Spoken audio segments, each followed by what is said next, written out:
سلام رفقا، وقتتون بخیر باشه. ستاپی که امروز میخوایم راجبش صحبت بکنیم در خصوص بک تو بریک ایون ها هست، اما یه ذره متفاوت تر. در اشل بزرگتر یه جورایی مولتی تایم فریم، اما ورود هامون همچنان توی 5 دقیقه‌ایه. ولی اون نواحی که ما مشخص میکنیم، حالا چیزی که من بک تست گرفتم فوق‌العاده بوده، تایم 30 دقیقه هست. یعنی ما نواحی رو توی تایم 30 دقیقه مشخص میکنیم و توی تایم 5 دقیقه اون رو معامله میکنیم. به چه شکل؟ انقدر ساده است که شما فقط باید کمی تمرین بکنی که دستت بیاد. نه نیاز به اندیکاتور خاصی داره، نه نیازی به کشیدن سطوح مختلف داره. یک ترند لاین در تایم فریم 30 دقیقه و اون نواحی که من خدمتتون عرض میکنم رو فیلتر میکنید و در روز میتونید 1 الی 2 معامله روی تمامی نمادها بگیرین. حالا این مثال روی نماد داو جونزه، اما روی نمادهای دیگه هم مثالش رو خدمتتون نشون میدم. اول بریم رو پینت، من نشون بدم مثال رو و نواحی رو که میخوایم روش معامله کنیم، بعد بیایم مثالهاش رو روی چارت حل بکنیم. با ما کجاها میخوایم ورود بکنیم؟ در تایم فریم 30 دقیقه‌ای کافیه 2 نقطه داشته باشیم که منجر به سقف‌ها و کف‌های بالاتر شدن و ترند لاینمون رو میکشیم. خب وقتی که این ترند لاین ما بریک میشه رو به پایین در تایم فریم 30 دقیقه‌ای، یک سری نواحی ما داریم توی این ستون و با برگشت قیمت به این نواحی توی تایم فریم 5 دقیقه‌ای ما معامله سل میگیریم. میخوایم بگیم چقدر ساده؟ همینقدر ساده است. بله، همینقدر ساده است. میریم مثالهاش با هم دیگه حل میکنیم. اما یک جای دیگه ای هم من بک تستش رو گرفتم که فوق العاده است توی این مثال، که ما میتوانیم اون رو معامله بکنیم. اون کجاست؟ اون سقف این بریک اوت است. قیمت بارها میتونه بعد از اینکه این ریزشش رو انجام داد رو به پایین، حتی هفته ها یا چند روز طول بکشه و وقتی که برمیگرده رو به بالا دیگه به این ناحیه احترام نذاره. به کجا احترام میذاره؟ به این ناحیه سقف احترامش رو میذاره. خیلی از مواقع فیک بریک اوت میکنه. اون ریزش سنگینایی که توی داو جونز روی 16 و 30 اتفاق میفته بیشتر توی این نواحیه و معمولا با وان لگ تو لگ ها به اینجا میرسه یا تری پوش ها به اینجا میرسه که ما میتونیم تو تایم فریم 5 دقیقه‌ای با تحلیل زمانی برای یک پوزیشن شورت حاضر باشیم. معمولا این پوزیشن شورت هم میرسه به کلوز روز، یعنی کلوز روز قبل این ناحیه است و قیمت خودش رو تا 16 و 30 به این ناحیه میرسونه و ما میتونیم سلش رو بگیریم. من این مثال رو خدمتتون نشون دادم. میریم روی چارت بیشتر با هم دیگه این مثال رو نگاه میکنیم و حلش میکنیم تا چشمتون عادت کنه. واقعا همینقدر ساده است، ولی وقتی که مثال ها رو ببینید وین ریتش میاد دستتون. خب اومدیم روی چارت، تایم فریم 15 دقیقه‌ای هستیم. الان میبرم تایم فریم رو 30 دقیقه‌ای. من از 1 می میخوام مثالش رو خدمتتون عرض بکنم، نشون بدم.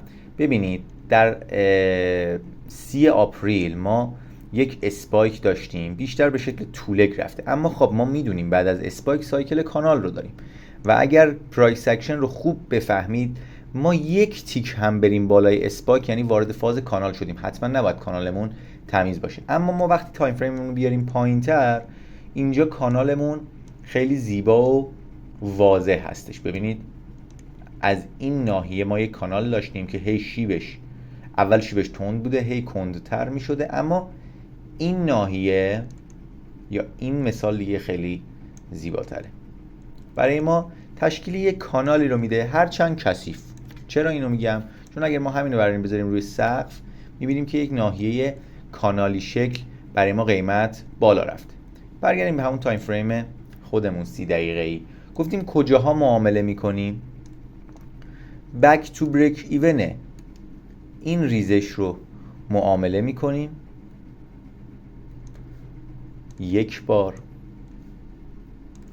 و 2 بار. اینجا به ما توی 6 می، ببینید بریک 1 می اتفاق افتاده اما تو 6 می به ما ورود داده.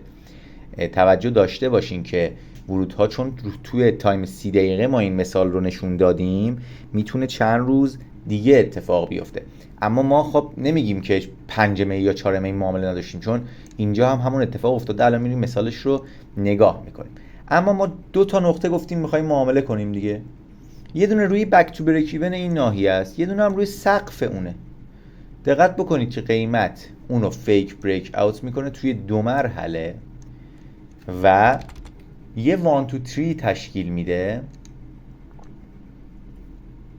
که رأس 16 و 30. میبینید قیمت رو نگاه کنید اینجا. الان میریم توی تایم فریم 5 دقیقه. این خیلی قشنگه ها، یعنی کلوز روزم که اینجاست. یه ریزش 600 واحدی رو میتونیم از مارکت بگیریم. اما قبل از اون توی 6 می 2 بار تا 200 واحد هم ما ریزش داشتیم. میریم تو تایم فریم 5 دقیقه‌ای. ورودی که من خودم میکنم به چه شکله؟ به راحتی اینجا سیگنال بار کیبار برگشتی میبینم معامله میکنم. همینقدر ساده. نه تیپس خاصی نیازه. میتونید شما بیاید اینجا دوباره کانال بکشید، الگو بکشید، بریک پول بگیرید. من نه. توی این ناحیه من سیگنال بار کیبار میبینم. این دوتا برای من بس معاملش میکنم. ریوارد بهینه من ریوارد 2 بسته هستش. اینجا 5 هم داده. دوباره که میرسه قیمت، خب برای من خب خیلی بهتره که اینجا 1 2 3 هم ببینم دیگه، 1 لگ 2 لگ هم ببینم. همین دوتا کندل برای من حکم ریزش رو دارن و من ریوارد 2 خودم رو از این پوزیشن میگیرم، یا اگر بخوام ریوارد بیشتری بگیرم نصف پوزیشنم رو خارج میشم، فیری میکنم. این از مثال روز 1 می. ببینید بریم جلوتر. وقتی از اونجا ما ریزش میکنیم توی 4 می 2 تا نقطه میخوایم. نقطه اول، نقطه دوم. دوستان نیاین بگین از رأس اسپایک کانال نمیکشیم. میدونم من خودم اینو. شما شیب کانال رو نگاه بکنید. شیب بسیار خوبیه. گاهی وقتی شیب بده میتونید قیمت رو خطی بکنید و از بدنه ها بکشین که جفتش هم توی یک نقطه بریک شده. پس اینجا نقطه بسیار مناسبیه برای بک تو بریک ایون گرفتن. به چه شکل؟ میریم تایم فریم پایینتر. اگر توی تایم فریم 30 دقیقه‌ای بریک واضح نبود، یک تایم فریم بیایم پایینتر دیگه خیلی بریک واضح میشه. ببینید با 3-4 تا کندل پی گپ قیمت شروع میکنه به بریک اوت کردن که بهترین جا برای معامله روی این ناحیه هستش که 1 بار 2 بار. میریم تایم فریم 5 دقیقه. سیگنال بار کیبار توی این ناحیه که فکر میکنم ریوارد 3 رو داده. بله. مجددا قیمت ریزش میکنه توی تایم 16 و 30. اینجا هست که دیگه گول بریک اوت های تایم فریم 5 دقیقه رو توی 16 و 30 نمیخوریم روی داو جونز. و وقتی که این کندل ظاهر میشه دوستان، این کندل رو پشت خودش بذارین که استاپ خیلی بزرگی ریوارد 2 تون رو داده، اما باید روی 60% بذارین که به راحتی ریوارد 3 تون و 4 تون هم حتی از مارکت میگیرید. حالا مثال رو نگاه کنید تا چه ریوارد هایی رفته ها. ما بلند پروازی نمی کنیم، ولی این چیزی که داره روی مارکت اتفاق میفته. از اون طرف دوباره ما 2 تا ناحیه داریم. توجه داشته باشید اگر که ما نتونستین شما این کانال ها رو رسم بکنید، میتونید قیمت رو خطی بکنید و برید رو به بالا. مشخصه دیگه بریک کجا اتفاق افتاده. خب این کندل بریک اوت، این ناحیه، این خود کندل میشه، اینم ناحیه بریک اوت و فرداش رأس 16 و 30 شما میتونید این ریزش رو به راحتی بگیرین.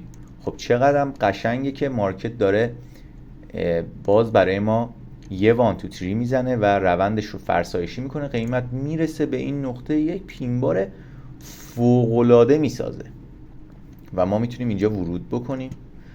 این ریواردش. و اگر میخواستیم رأس 16 و 30 ورود بکنیم، دوباره این کندل به قول البروک سورپرایز و ورود زیر اون یا پشتش که دیگه خیلی دیره، میتونیم روی دوره و میتونیم روی 60%ش بذاریم و ریوارد خودمون رو بگیریم. توجه داشته باشین حتی اگه پشتش هم بذاریم تا آخر روز ریوارد دومون رو گرفتیم از مارکت. این تکرار پذیری، ببینید شما یه دونه تیر معامله بهتون میده تو طول روز، اما با وین ریت بسیار بالا. دوباره از اون سمت این مثال من از قصد آوردم چون خیلی مهمه. ببینید گفتم اینجا جایی بوده که بریک کرده قیمت، اینجا بک تو بریک ایونش بوده. یه ورودم اینجا بوده که هیچ تریگری حالا بهمون تو 5 دقیقه نداده، میریم نگاه میکنیم. جای بعدی که میتونیم معامله بکنیم این سقفه. دوستان چرا این حرفو میزنم؟ چون تو اشل بزرگتر اینجا سقف تریدینگ رنجمونه دیگه.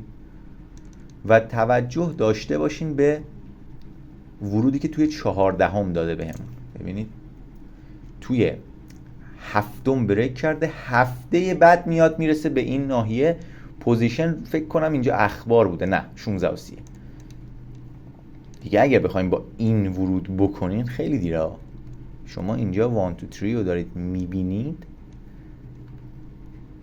زیر این پین بار باید ورود بکنید. نه دیگه داره قیمت میریزه ورود بکنید، نه صبر بکنید. دوباره قیمت وقتی به این ناحیه میرسه در تایم پایینتر باز همین یک 1 2 3 و یک 1 لگ و 2 لگ هستش. حتی اگر اینجا یه دونه استاپ هم بخورید، سیگنال بار کیبار بعدی رو بهتون میده و میتونید معامله بکنید. حالا اگر بخواید سوینگ بگیرید به راحتی میتونید معامله رو باز بذارید برای وارد 7 8 10 رو از این تیپس، از این مدل استراتژی بگیرید. اما یک جای خیلی سختی ما داریم توی این مارکت، این ناحیه هستش که عموما فکر میکنن که تریدش نمیشه کرد. من تیپس های ورود با کانال رو توی اینستاگرام و توی هایلایت کانال ها گفتم. ببینید ما شاید خیلی وقتا ترند لاین تمیزی نداشته باشیم، نتونیم ترند لاین تمیز بکشیم، بگیم از این به این بکشیم. خب این چه کانالی؟ بگیم از این به این بکشیم، از این به این بکشیم. نه دوستان، باید به هایر های و هایر لو دقت بکنید. به چه شکل؟ ببینید اینجا سقف پایینتر. خب این سقف رفته یک کف جدید زده، این سقف رفته یک کف جدید زده. دوباره این سقف اینجا نیومده کف جدید بزنه اما پایینتره، ولی این سقف کف جدید زده. خب ما 3 تا سقف و کف جدید داریم. یک کانالی داریم شبیه به تریدینگ رنج، کاملا تریدینگ رنج طوریه. این کانال ضعیفه و این کانال میاد اینجا بریک میکنه. ببینید اینجا بک تو بریک ایون گرفتنش پر ریسکه. درسته یه معامله اسکلپی داده، اما منشأ این سود کجا بوده؟ منشأ این سود این ناحیه است و شما ببینید میتونید با این تیپس گرفتار این ریزش ها توی تایم 5 دقیقه رو اوپن مارکت نیویورک نشید. و این شد همون مدلی که بهتون گفتم. یعنی شما تشریف میارید توی تایم فریم 5 دقیقه، این کانال اینجا بریک شده ولی منشأ صعود اینجا بوده، این کندل. میاید اینجا این پینبار خوشگل رو میبینید رو اوپن مارکت نیویورک 16 و 35. بایش رو میگیرید تیپی 2، برمیگرده استاپتون رو نمیزنه، دوباره روی این ناحیه سیگنال بار کیبار خوب میبینید مثل این 3 تا کندل، دوباره ورود میکنید. خوبی این داستان اینه که هم روی ناحیه مهمی هستیم، هم کندلای برگشتی باید ببینیم و توی یه روز شما 2 تا معامله میتونید بگیرید با ریوارد 2 3 توی یک جایی که بسیار سخت و کثیف بوده. بریم جلوتر. حالا داریم همینجوری مثال ها رو با هم دیگه مشاهده میکنیم. ببینید 2 تا نقطه بیشتر ما لازم نداریم. 1 2 میکشیم میایم بالا. جایی که بریک ولید اتفاق افتاده کجاست؟ این ناحیه است. یه دونه این ناحیه است، یه دونه هم عرض کردم خدمتتون روی سقف اینجا میتونیم سل بگیریم. شما زیبایی این پینباری که توی 30 دقیقه داده رو ببینید. حالا میریم توی 5 دقیقه روی 21 اینو نگاه میکنیم. خب اینجا که ورودی بهمون داده، آخرای مارکت بوده، یه ذره سخت بوده برای خیلیا، اما بریم بررسیش بکنیم. 20 همینجا با این 2 تا کندل سیگنال بار کیبار معامله میکنیم و حالا روز بسته شده تیپی 1. اونایی که معاملهشون میبندن رو تیپی 1 میبندن دیگه، چون برای فردا باز نمیذارن، ولی اگر باز میذاشین تیپی 3 هم بهتون داده بوده. و روی سقف اون ناحیه خب شما چجوری میتونید این رو نگیرید؟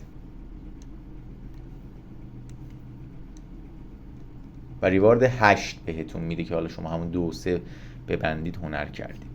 خب قبلتر از اون چه اتفاقی افتاده؟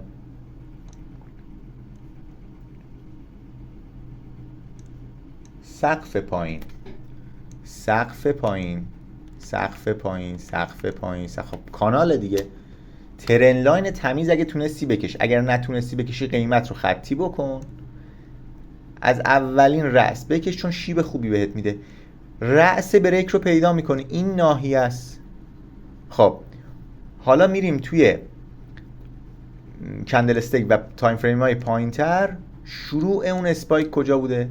این ناحیه بریک اوت و این سقفی که بریک شده میشه ناحیه‌ای که ما میخوایم ورود بکنیم. ببینید چقدر قشنگه آخه. 3 بار نقطه ورودی بهتون میده که ریوارداش به شدت بالاه. یه دونه فردا بهتون میده دقیقا روی ریزش 16 و 30 که این پین بار به شدت خوب بوده برای معامله که واکنش ها رو به تیپی 2 ببینید. فردا صبحش دوباره میاد همونطور که خدمتتون گفتم یه 1 2 3 میزنه، کندل اینگولف رو ببینید.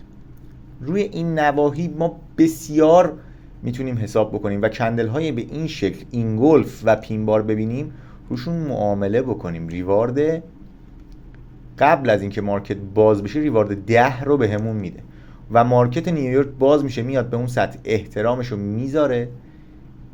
این دو تا پین بار یه نقطه ورود و این کندل نقطه ورود بعدی رو میتونه برای ما بسازه که هر کدومش رو وارد میشدیم ریوارد 2 و 3 رو گرفته بودیم. من 2 و 3 میگم ولی ببینید خودتون چه ریوارد هایی میده.